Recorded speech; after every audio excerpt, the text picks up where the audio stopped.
මේ කොටස පටන් ගද්දී අපිට පේනවා පූරව රාධිකාට කියනවා මෙහෙන් පැනලා යන්න කියලා. රාධිකා පූරවට කියනවා එයා මැරෙන්න උනත් ලෑස්ති පාෂාගේ හීනේ ඉටු කරන්න කියලා. ඉතින් මේ අතරේ අර සයන්ටිස්ට් පාෂාගෙන් තව සල්ලි වගේක් ඉල්ලනවා. ඒත් පාෂා එයාට ඒ සල්ලි දෙන්න කැමති වෙන්නේ නැහැ. මොකද පාෂා ඒ සයන්ටිස්ට් දැනටමත් ඇති තරම් සල්ලි දීලා තියෙන නිසා. ඒත් ඒ සයන්ටිස්ට් පාෂාට තර්ජනය කරනවා මේ හැම එක්ස්පෙරිමන්ට් එකක්ම විනාශ කරලා දානවා එයාට ඕන කරන සල්ලි දුන්නේ නැත්තම් කියලා. ඉතින් මෙතනදී පාෂායි ඒ සයන්ටිස්ට්ුයි අතර ෆයිට් එකක් ඇති වෙනවා. ඉතින් රාධිකා ඒකට මැදිහත් වෙලා පාෂාව බේර ගන්න හදනවා. ඉතින් එතනදී ඒ සයන්ටිස්ට් රාධිකාව තල්ලු කරලා දානවා.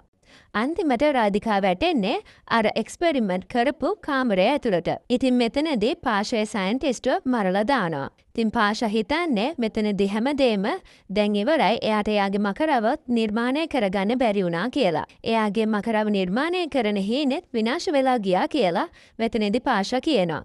ඉතින් මේ අතරේ පාෂා ෂොක් වෙනවා අර එයා නිර්මාණය කර හිටපු මකර එයාගේ ඉස්සරහට ඇවිල්ලා ඉන්නවා දැක්කහම.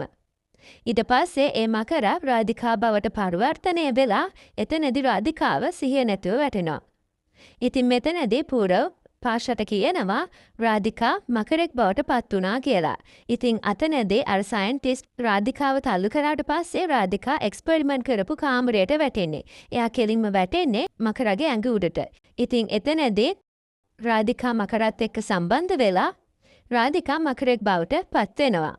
ඉතින් මේ කතාව ඇහුවට පස්සේ පාෂාට ගොඩක් සතුට හිතෙනවා.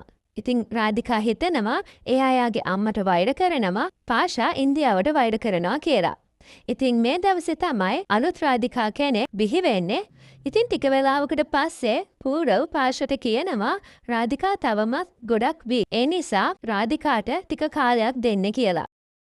ඒත් පාෂා කියනවා රාධිකාට ඉන්දියාවේ තියෙන මහා කුම්භමේල පූජාවට මේ අවුරුද්ද යන්න තියෙනවා. ඒ නිසා එයාට විවේක ගන්න කාලයක් නැහැ කියලා. ඉතින් එතනදී රාධිකා පාෂාට කියනවා එයාට ඒකට යන්න පුළුවන් කියලා.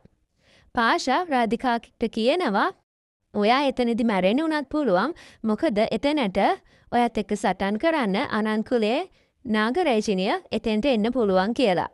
ඉතින් රාධිකා පාෂාට කියනවා එයා හැමදේම එදාට මැනේජ් කරගන්නම් කියලා. පාෂා රාධිකාට කියනවා මේ ගැන පරමිත්ති කියන්න එපා කියලා. එයා මකරෙක් කියලා පරමිත්ති කියන්න එපා කියලා පාෂා මෙතනදී රාධිකාට කියනවා.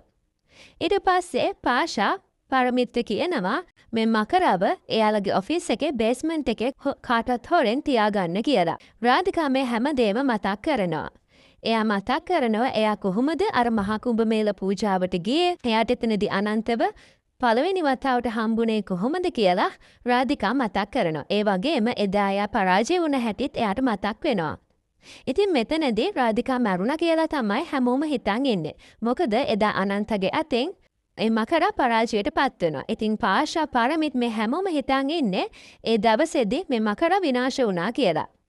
ඉතින් ටික වෙලාවකට පස්සේ පූරව රාධිකාට කියනවා එයා පාෂාට ඔයා ගැන කියන්නම් කියලා. ඔයා තාමත් ජීවත් වෙනවා කියලා පාෂාට කියන්නම් කියලා පූරව කියනවා. ඒත් රාධිකා පූරවට කියනවා පාෂාට එයා ජීවත් වෙනවා කියලා කියන්න එපා. එයා මරුණ විදිහටම පාෂාට දැනෙන්න ඉඩ අරින්න. මේක මගේ පරිගැනීම කියලා රාධිකා පූරවට කියනවා. ඒ වගේම මං අනිවාර්යෙන්ම මගේ පරිගැනීම සාර්ථක කරගන්නවා කියලත් රාධිකා කියනවා. ඊට පස්සේ රාධිකා කියනවා එයා පාෂාගේ සීනයත් අනිවාර්යෙන්ම සැබෑ කරනවා කියලා. ඉතින් මෙතනදී අපිට පෙන්නනවා අනන්තට ලැබුණු ලියුම් ඔක්කොම රාධිකා තමයි එවලා තියෙන්නේ කියලා.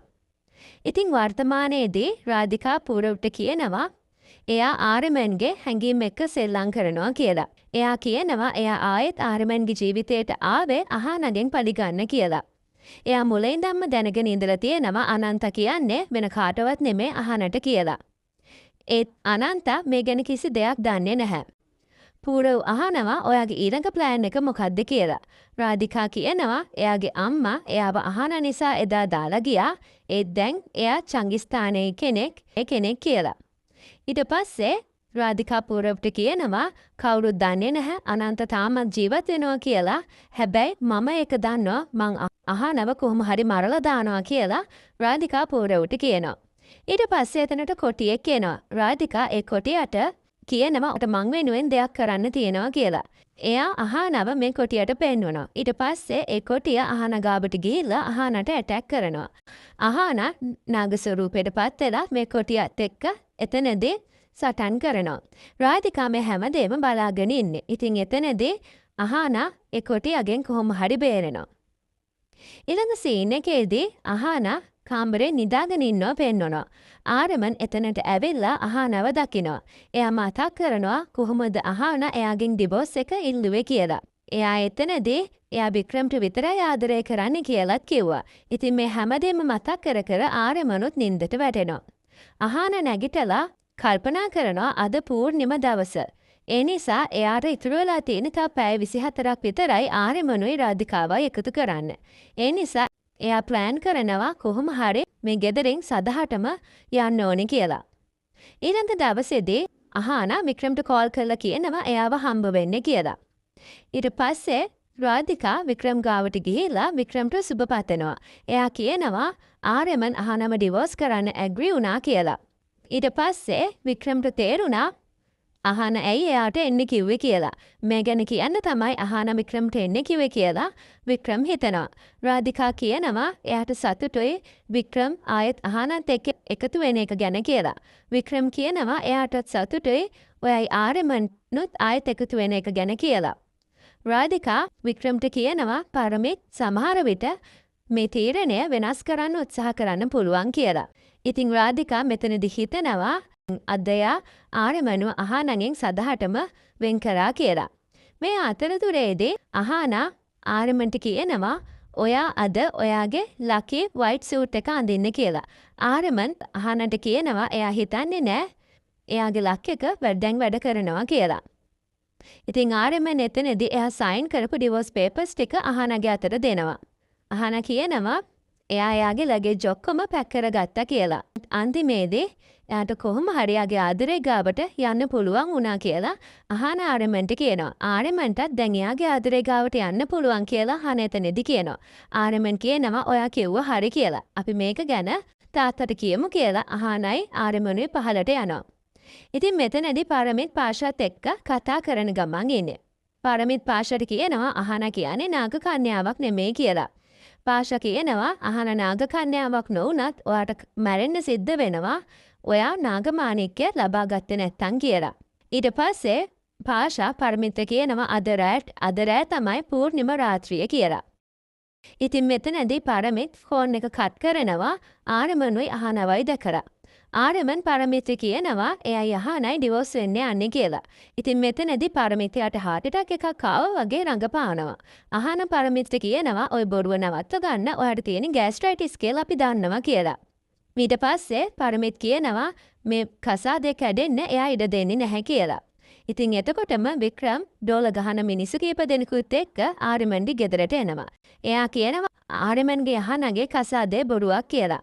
ආරමන් කියනවා එයයි අහනයි එකිනෙකාට ආදරය කරන්නේ නැහැ කියලා ආරමන් එතනදී කියනවා.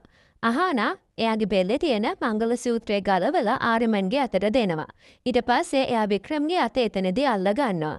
එයා හැමෝටම කියනවා එයා අද වික්‍රම් එක්ක එන්ගේජ් වෙනවා කියලා. ඊට පස්සේ ආරමන් මේ හැමදේම දැකලා එයා කියනවා එයාටත් එයාගේ නිදහස ලැබුණා. ඒ නිසා එයා දැන් රාධිකාත් එක්ක අද එන්ගේජ් වෙනවා කියලා. ඊට පස්සේ අහන ඇතුළට යනවා. වික්‍රම් අහනගේ පස්සෙන් ගිහිල්ලා අහනට කියනවා මම දන්නවා ඔයාට ඕනුනේ මාව සර්ප්‍රයිස් කරන්න. හැබැයි මම ඔයාව සර්ප්‍රයිස් කරා කියලා. අහන වික්‍රම්ට කියනවා මං ඔයාට ආදරය කරන්නේ නැහැ කියලා. මං ආදරය කරන්නේ ආරමන්ට කියලා අහන එතනදී කියනවා. වික්‍රම් අහනගෙන් අහනවා එහෙනම් ඇයි ඔයා ආරමන්ව ඩිවෝස් කරේ කියලා. අහන කියනවා මං ආරමන්ට ආදරය කරනවා වුණත් එයා ආදරය කරන්නේ රාධිකාට. ඒ නිසා ඒ දෙන්න අතරට මට යන්න ඕනුනේ නැහැ. මං ඒ දෙන්නව කොහොම හරි එකතු කරනවා මේකට ඔයා මට උදව් කරන්න ඕනි කියලා අහන වික්‍රම්ට කියනවා. මේ බොරු එන්ගේජ්මන්ට් එක මාත් එක්ක කරන්න කියලා එතනදී අහන වික්‍රම්ට කියනවා. වික්‍රම් කියනවා මං ඔයාට යාළුවෙක් විදිහට උදව් කරන්නම් කියලා. ඉතින් අහන වික්‍රම්ට එතනදී තෑන්ක් කරලා එතනින් පිට වෙලා යනවා. මෙතනදී ටීනා අහනගෙන් අහනවා ඇයි ඔයා මේ දේවල් කරන්නේ කියලා. ටීනා කියනවා මන් දන්නවා ඔයා ආරමන් අයියට ආදරය කරනවා කියලා. අහන කියනවා මං ආරමන්ට ආදරය කරන්නේ නැහැ මං ආදරය කරන්නේ වික්‍රම්ට කියලා. ඉතින් මේ දේවල් රාධිකා පැත්තකට වෙලා අහගෙන ඉන්නවා. එයා හිතනවා ටීනට ඕන කරලා තියෙන ආයෙත් ආරමන් වයි අහනම එකතු කරන්න. හැබැයි මේක කවදාවත් වෙන දෙයක් නෙමෙයි කියලා රාධිකා එතනදි කල්පනා කරනවා. ඉතින් මෙතනින් මේ කොටස ඉවර වෙනවා. ඊළඟ කොටස අපි ඔයාලට ඉක්මනටම අරගෙන එන්න. මේ වීඩියෝ එකට ලයික් එකක් දාලා අපේ channel එක subscribe කරලා තියාගන්න. ඔයාලා හැමෝටම සුබ දවසක්.